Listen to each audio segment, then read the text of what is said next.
아이들에게도 촉이 있는 것 같습니다. 제가 금요일 날 이제 아침에 이제 식탁에서 설교 준비를 하고 있었어요. 학교를 갈 준비를 하던 유라가 이제 사과를 먹다가 이제 저에게 질문을 했습니다. 아빠, 눈물의 여왕 봤어? 라고 하더라고요. 여기서 눈물의 여왕은 이 종영된 드라마를 말하는 겁니다. 제가 드라마를 보면은 유라도 가끔 이렇게 따라 봤거든요. 그래서 제가 유라의 질문에 아빠 다 봤지? 라고 얘기를 했어요. 그랬더니 유라가 벌써 다 봤구나 라고 얘기를 하는 거예요. 근데 제가 놀란 게 두 가지가 있습니다.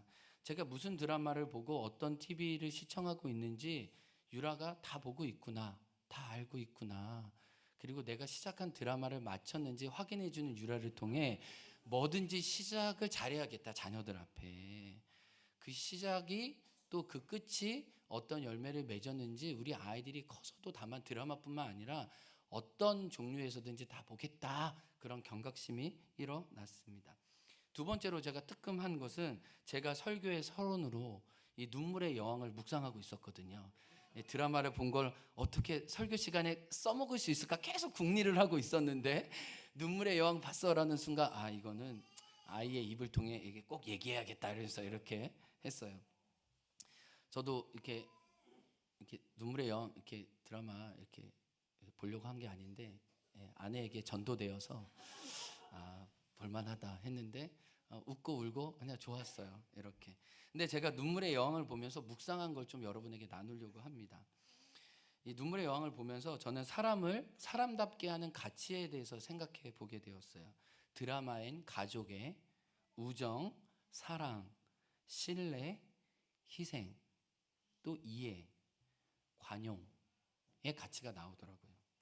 돈으로는 살 수 없고 사회적인 지위로도 가져올 수 없으며 높은 지위로도 얻을 수 없는 나와 너 사이를 채워야 하는 그 무엇을 그냥 이야기 속에 느끼게 해줘요.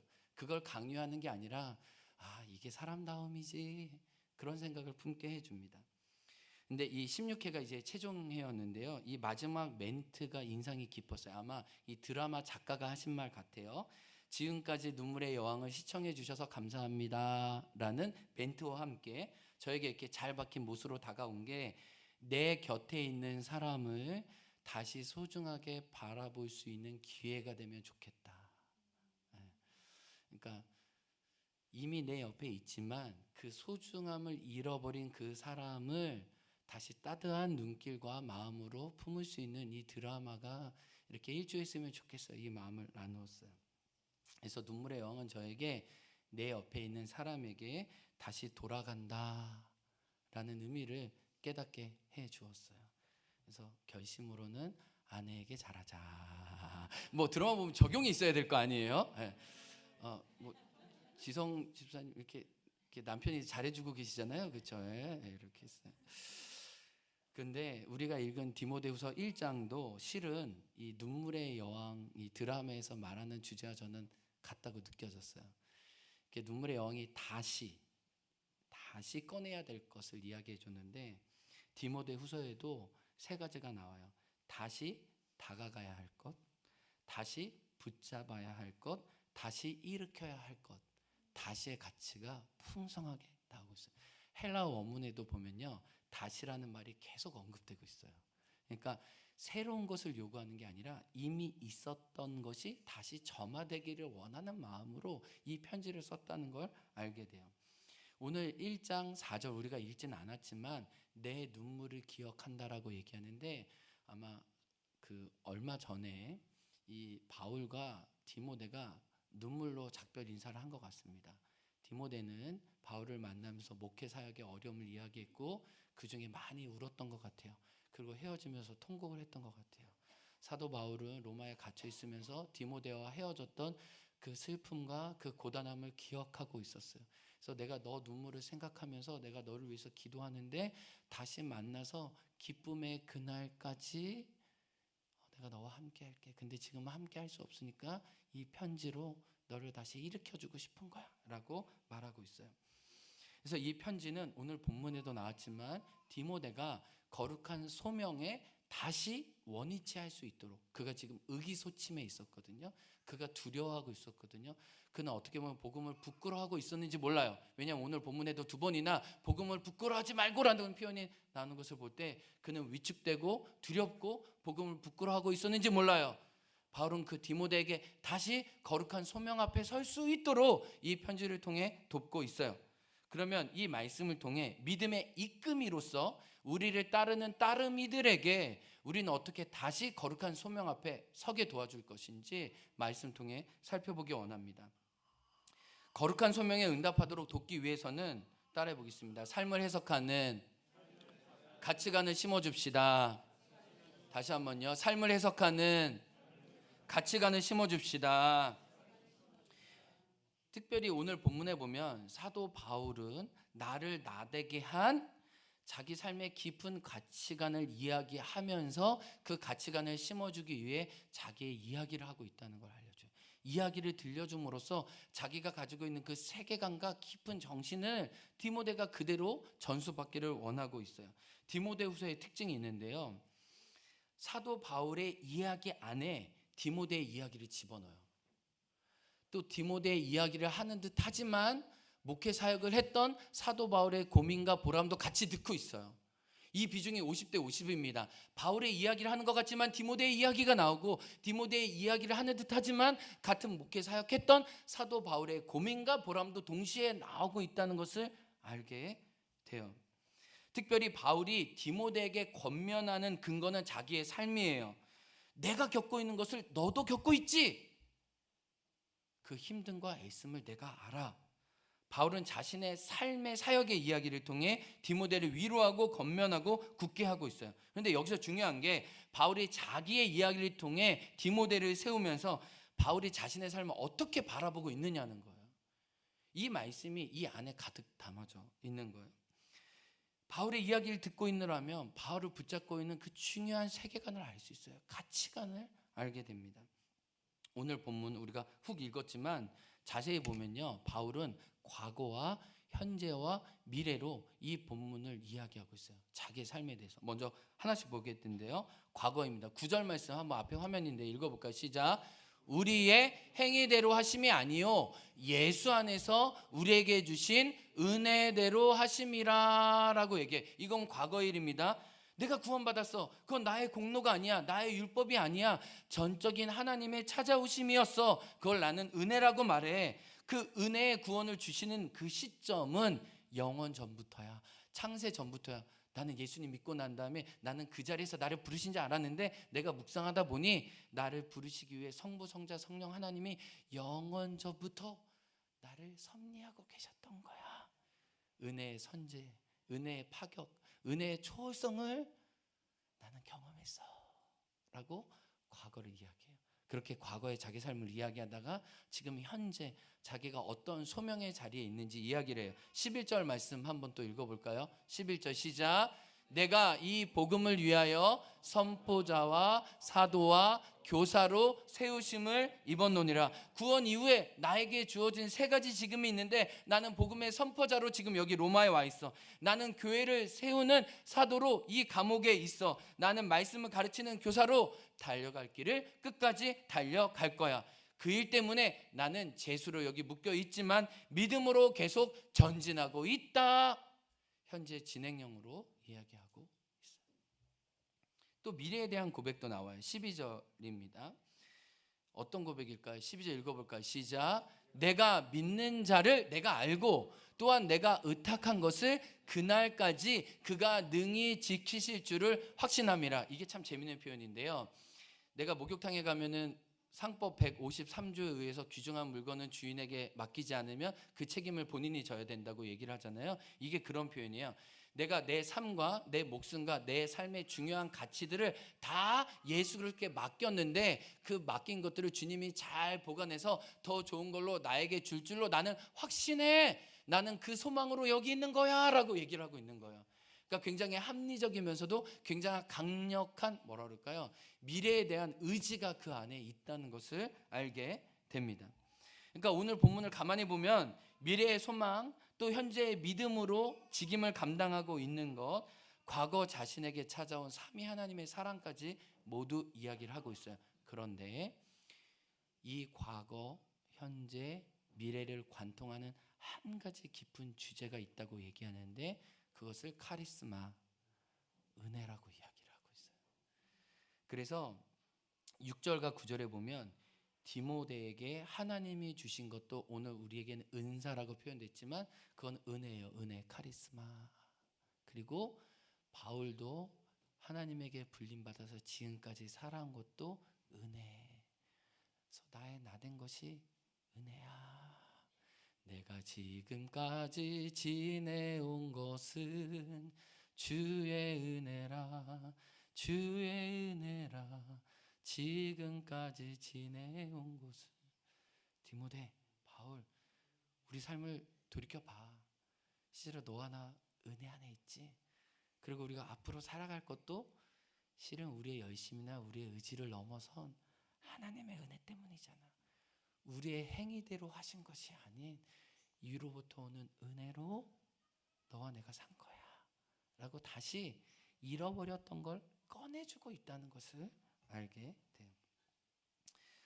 저는 이 은혜의 가치관이 이 디모데후서 1장에 아주 깊숙한 곳에 흐르고 있다는 것을 보면서 오늘날 시대와 한번 고민하게 되었어요. 성경에서는 이렇게 또 믿음의 따르미들에게 이렇게 은혜의 가치관을 이야기하지만 정말 이 시대가 은혜를 필요로 하는가 고민하게 됐어요. 질문하게 됐어요. 근데 이 질문에 좀 자극을 준 한 책을 좀 소개하고 싶어요. 제가 그 한 2주에 걸쳐서 2000년생이 온다라는 책을 좀 읽었습니다. 이 90년생이 온다 아주 폭발적인 인기였던 이 이몽택 저자가 이제 20대 초반으로 사회생활을 시작한 지금의 젊은 세대, 그러니까 2000년대생이 지금 이제 24살, 25살 돼서 이제 사회생활을 이제 막 시작했잖아요. 그들이 어떻게 사회생활을 하는지 그들을 분석한 책을 냈습니다.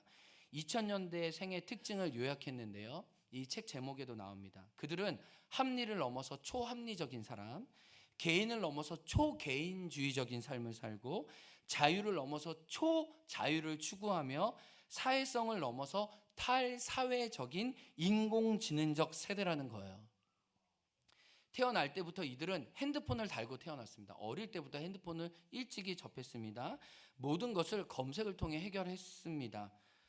지금까지 태어난 인류 이래 가장 똑똑하고 가장 합리적인 세대라는 거예요. 그리고 개인 만족을 가장 우선시하는 세대라는 거죠. 이 세대가. 책 서두에 이제 인사팀에 새롭게 배치된 2000년대생 신입사원 A씨의 이야기가 나와요. 제가 이 책을 읽으면서 와, 이런 20대가 사회생활을 나가면 이런 말을 하는구나 저도 실감할 수 있었어요. 제가 한번 그냥 내용을 말씀드릴게요. 신입사원 A씨는 퇴근 후에 항상 자기 개발을 했대요. 그러다 보니 팀에서 진행하는 회식에는 참여하지 않았답니다. 그렇다고 A씨에게 눈치를 준 건 아니었대요. 왜요? 업무 외 시간에 그걸 요구하면 이제 꼰대라고 이게 할까봐 그 얘기를 하지 않았다는 거예요. 여기서 꼰대 같은 일을 하지 않기로 결정한 사람은 90년대생이에요.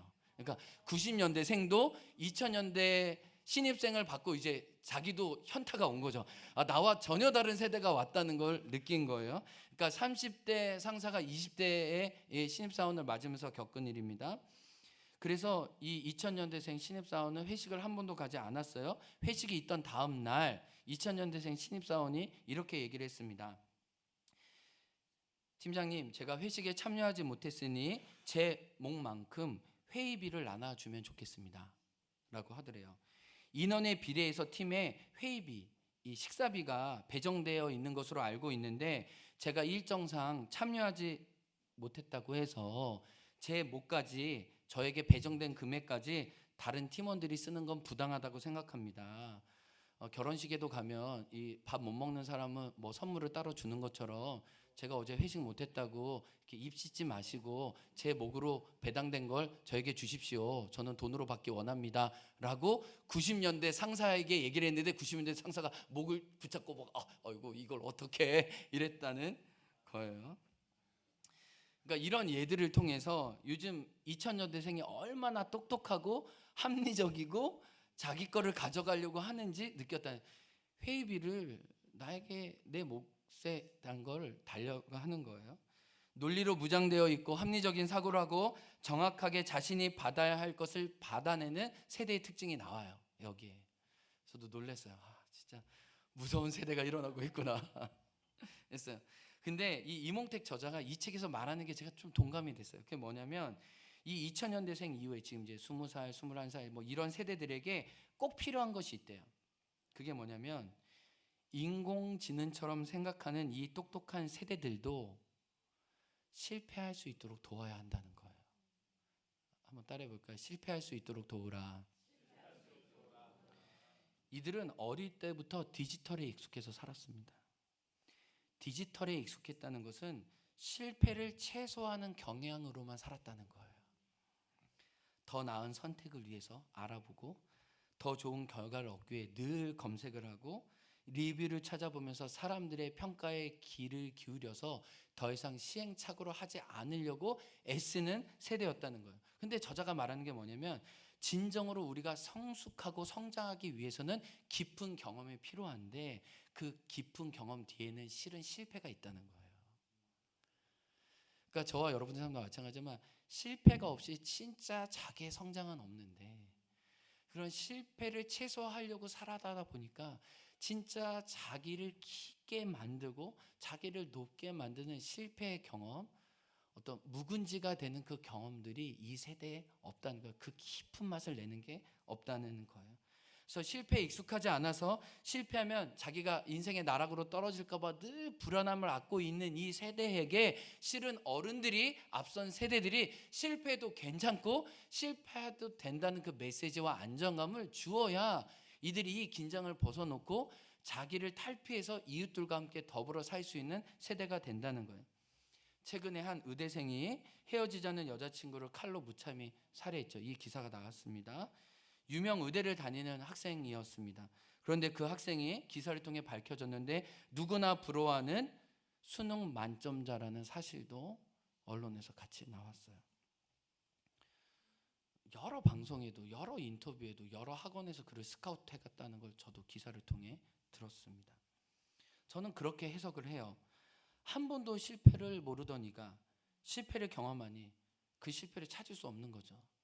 이건 그냥 저의 해석이에요. 누구나 칭송받았고 누구나 이렇게 다 알아주던 자기가 한 여자에게 거절을 당했던 그 분노와 그 수치심을 그 학생은 이겨낼 수 없었던 거죠. 아니 어렸을 때부터 실패를 맛보고 그 실패를 통해 자기 자신을 이해한 게 아니라 정말 우리나라에서 가장 누구나 알아주는 유명한 대학의 유명한 점수와 수능 만점자라는 타이틀을 가지고 누군가와 함께 살아가니 그 사회생활이 어떻게 쉬웠겠어요. 그 성공과 성취에 사로잡혔으니까. 그런 안타까운 마음이 들더라고요. 그래서 정말 실패할 수 있도록 돕는 것이 어떻게 보면 우리가 할 수 있는 일이겠구나. 실패해도 괜찮아. 근데 저는 이 책을 읽다가 무릎을 탁 쳤어요. 왜냐하면 실패해도 괜찮다라는 용어가 성경적으로 은혜예요.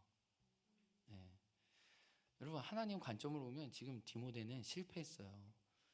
너가 지금 복음을 부끄러워하는 것 같은데, 너가 지금 소심해서 두려워하고 있는 것 같은데, 너가 목회 사역에 어려운 가운데, 근데 하나님 지금 은혜로 다시 거룩한 소명으로 부르고 계신다는 거예요. 여러분 목회도요, 또 우리에게 주어진 사역도요, 우리 가정도요, 우리 일터에서도 우리는 실은 실패해요. 넘어져요. 근데 우리는 거기서 이렇게 끝나지 않잖아요. 그래서 이런 책도 있잖아요. 넘어짐의 은혜. 네.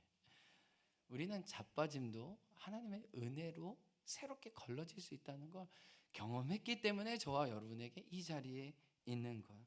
그래서 저는 이 책과 성경을 묵상하면서 실은 이 시대가, 이 세대가 은혜가 가장 못마른 세대가 아닌가. 특별히 우리 젊은 세대들, 우리 10대들, 우리 교회에서 우리를 보고 주님을 따라가는 세대들에게 실패도 괜찮아, 넘어져도 괜찮아, 거기서 진짜 예수님을 만나게 될 거야 라고 그 은혜의 문을 열어주는 게 믿음의 이끌미로서의 저와 여러분의 역할이 아닐까라는 묵상을 진짜 다시 한번 해보게 되었어요. 다시 한번요. 어떻게 은혜를 맛보게 해요? 은혜의 세계로 초대해요. 바울처럼 내가 만난 하나님을 너의 하나님으로 전해주면서 또 디모데가 만난 하나님의 이야기를 또 누군가에게 전해지면서 우리는 그 은혜 안에 회복되어 거룩한 소명을 찾아가는 거예요. 그런데요, 이건 바울만 그런 게 아니에요. 원조가 계세요. 원조가 하나님이에요. 하나님도요, 당신의 이야기를 통해 우리를 거룩한 소명으로 세우시는 걸 알게 돼요. 출애굽기 3장을 보면 모세가 이제 떨기나무 가운데서 하나님과 대화를 합니다. 하나님이 말씀하시죠. 너 이제 다시 애굽으로 가라. 내 백성을 이곳에 와서 예배하게 하라 라고 얘기해요. 근데 모세에겐 진짜 질문이 있었습니다. 하나님, 당신 누구예요? 당신이 누군지 알아야 내가 내 백성에게 가서 당신을 설명할 거 아닙니까? 굉장히 진짜 실존적인 고민이었어요. 난 당신의 이름을 잊었습니다. 어렸을 때 부모로부터 정말 요괴배수로부터 당신을 알았지만 이 광야 가운데 저는 당신을 잃어버렸습니다. 당신 도대체 누굽니까? 라고 물어요. 근데 하나님 말씀하세요. 나는 스스로 있는 자다. 이게 뭐예요? 너는 유한하지 나는 무한해. 유한한 너가 나를 어떻게 알 수 있겠어? 메뚜기가 어떻게 독수리의 시야를 이해할 수 있겠어? 이해할 수 없는 것처럼 나는 너보다 높고 크고 깊다. 이 땅이 하늘의 세계를 알지 못하는 것처럼 내가 너에 대해서 설명하려고 해도 너는 나를 이해할 수 없을 거야. 나는 원더풀해. 나는 높아. 나는 전능자야. 나는 헤아릴 수 없어. 나는 범접될 수 없는 존재야 라고 먼저 얘기하세요. 그게 나는 스스로 있는 자다 라고 얘기하는 거예요. 근데 하나님은요, 그런 말만 하시는 게 아니에요. 그 말하고 난 다음에 또 우리에게 말씀하시길 뭐라고 얘기해요? 나는 곧 아브라함과 이삭과 야곱의 하나님이니, 그 아브라함과 이삭과 야곱의 하나님이 나를 너희에게 보내셨다고 이야기를 해주라고 얘기하는 거예요. 이게 뭐나요? 지금 의기소침해 있고 고난 가운데 깨져 있는 이스라엘 자기 백성에게 무엇으로요? 예배자의 거룩한 소명을 다시 일깨울 수 있도록 누구의 이야기를 해주시는 거예요? 아브라함과 이삭과 야곱의 이야기를 통해 너의 하나님을 만나라고 이야기해 주는 거예요. 그러니까 바울이 자기 이야기를 하는 것은 자기 이야기를 통해 디모데가 자기의 하나님을 만나게 함인 것처럼, 하나님도 아브라함과 이삭과 야곱을 말씀하시는 것은 그들을 통해 이제 이스라엘 백성도 그들의 하나님을 만나도록 초대하신다는 내용인 것을 알게 돼요. 근데요, 제가 이제 설교를 준비하다가 창세기 22장을 다시 봤어요. 창세기 22장에 보면은 아브라함의 하나님과 이삭의 하나님이 동시에 나오거든요. 왜냐하면 모리아 산에서 이제 이삭을 제물로 드리잖아요.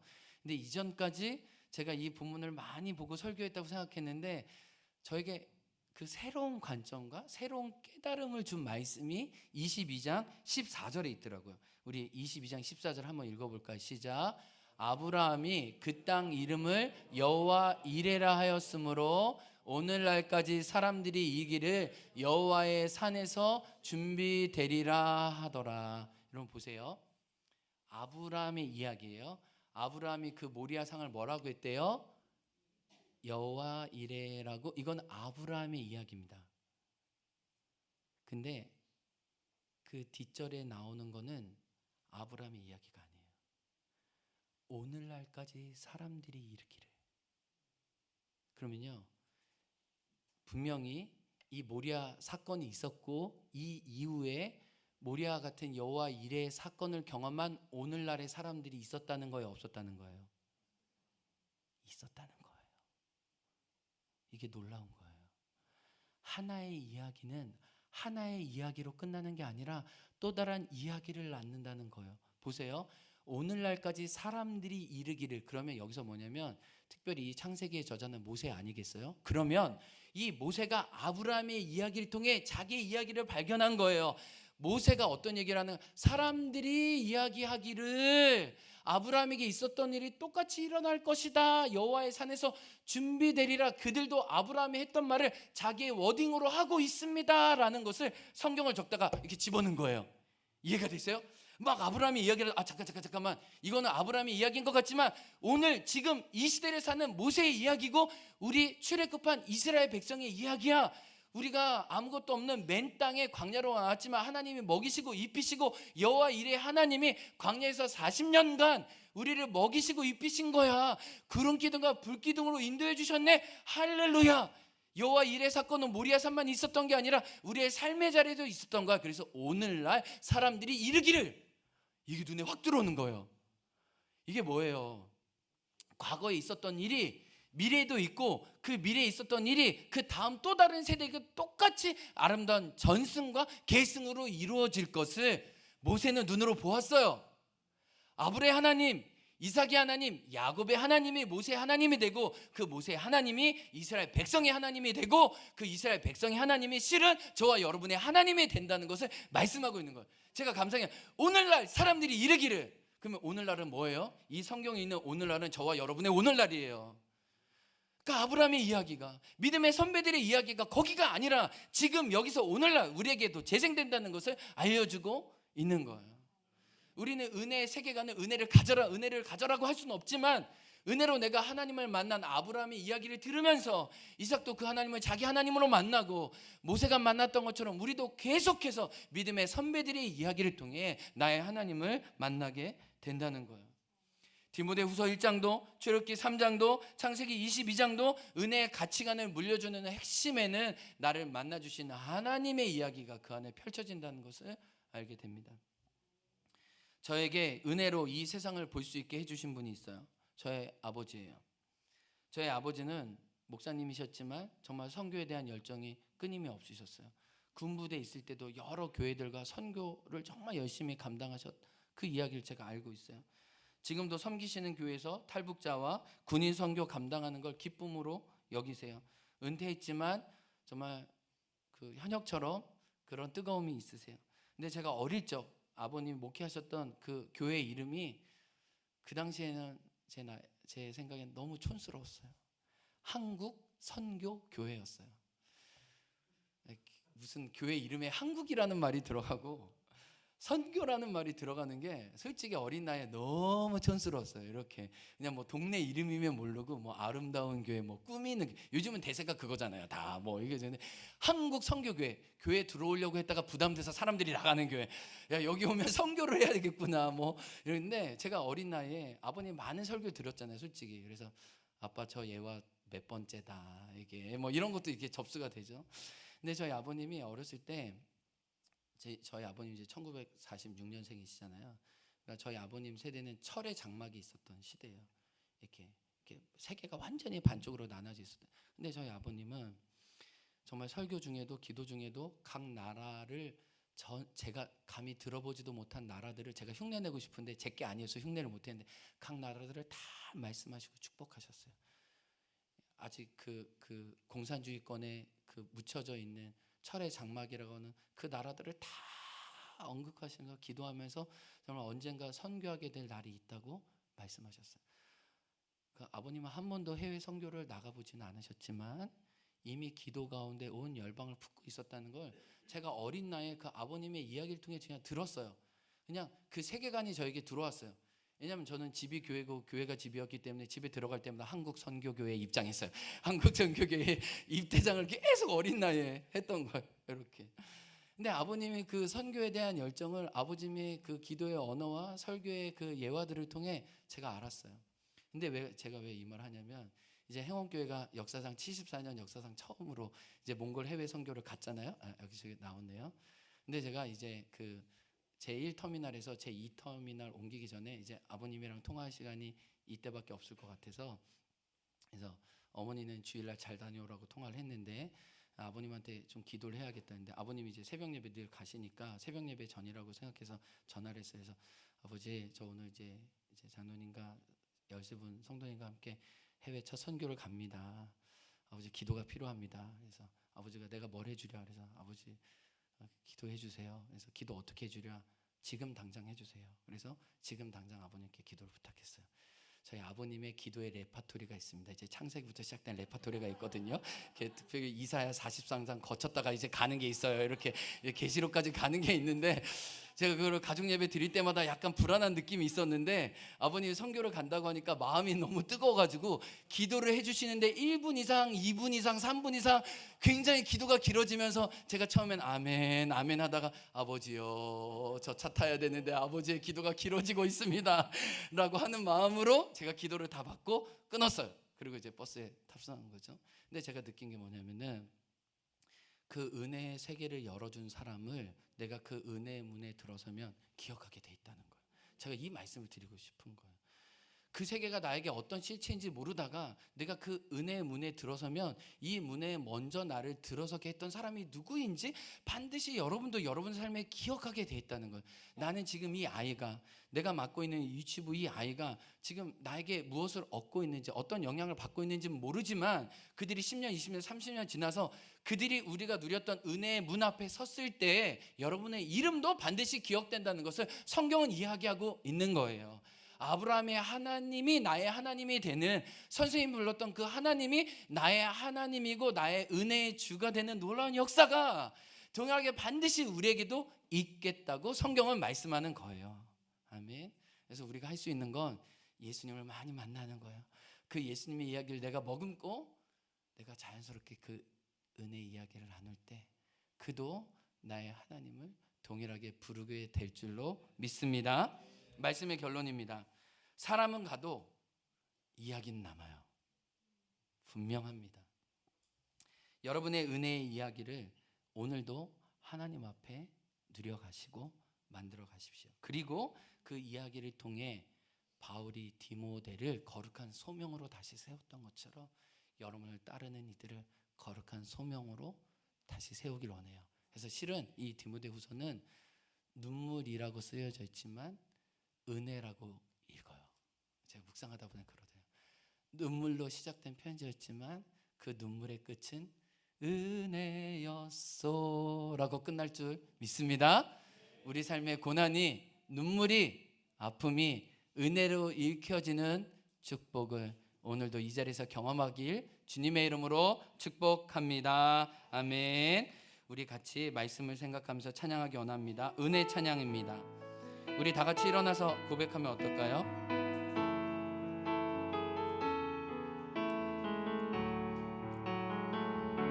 내가 누려왔던 모든 것들이, 내가 누려왔던 모든 것들이,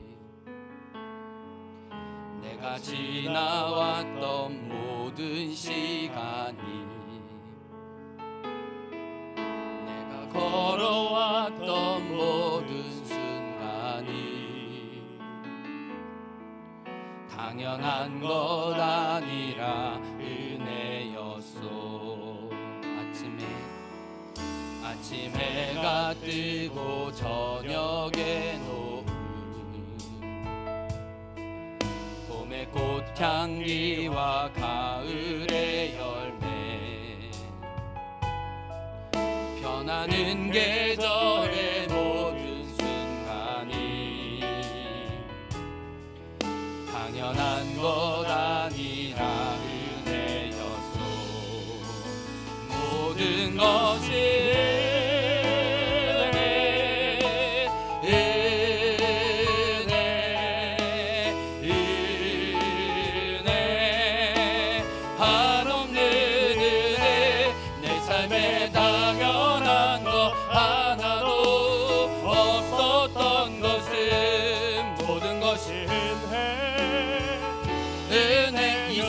내가 이 땅에 태어나 사는 건, 내가 이 땅에 태어나 사는 것, 어린아이 시절과 지금까지, 어린아이 시절과 지금까지 숨을 쉬며 살며 꿈을 꾸는 삶, 숨을 쉬며 살며 꿈을 꾸는 삶, 당연한 것 아니라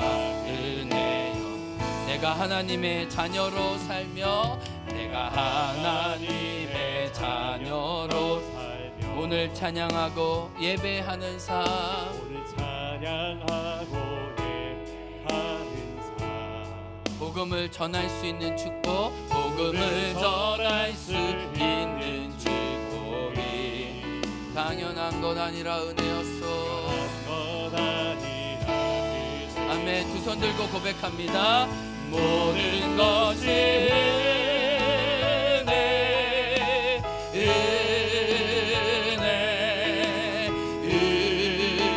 은혜, 한없는 은혜, 내 삶에 당연한 것 하나도 없었던 것은 모든 것이 은혜, 모든 것이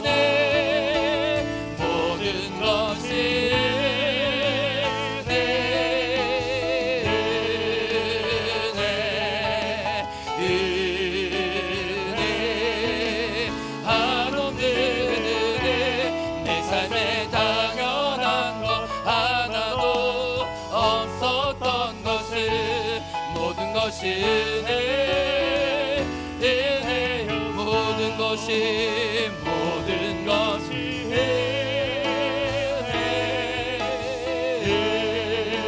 아버지 내 한없는 은혜 당연한 것 하나도 없었던 것은 은혜였소. 이 시간 우리 함께 같이 기도하기 원합니다.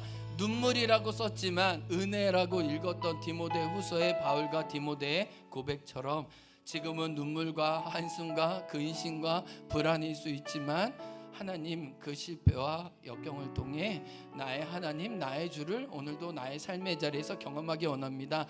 오늘날도 사람들이 이르기를 여호와의 산에서 준비되리라. 하나님 아브라함의 얘기가 오늘 나의 이야기가 될 수 있도록 주님 찾아오셔서 내 이야기를 통해 나도 살고 우리의 따르미들도 살고 우리의 가족도 살고 믿음의 1세도 살고 이 제주도 살고 온 열방도 살 수 있도록 은혜를 베풀어 주옵소서. 우리 주여 한창하고 기도하겠습니다. 주여 주여 아버지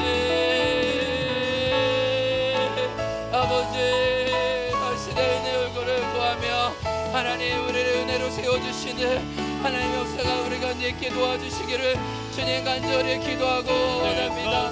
주님 우리를 살려주시는 하나님의 손길과 하나님의 마음이 일어나게 도와주옵소서.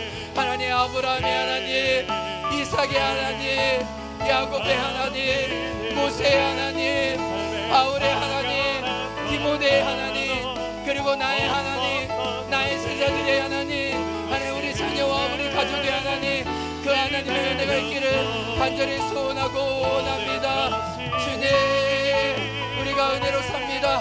우리가 은혜로 삽니다.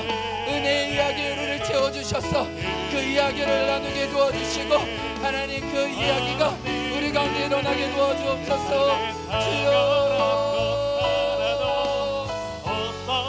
주님 아버지 하나님 은혜로 세우게 도와주시고 하나님 우리 이야기를 통해 거룩한 소명으로 우리 따라오는 자들을 세울 수 있도록 성령 이끌어 주옵소서. 하나님 우리에게 불같은 마음 허락하여 주시고 불같은 은혜로 다시 한번 시켜주셔서 하나님의 충만함과 은혜를 우리가 얻게 도와주옵소서.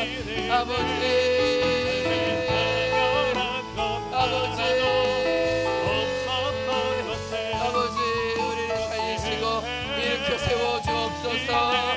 모든 것이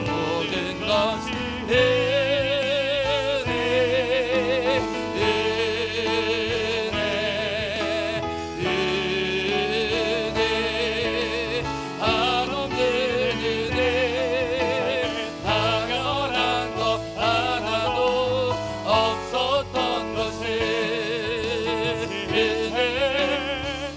우리 목소리로 하나님께 고백합니다. 모든 것이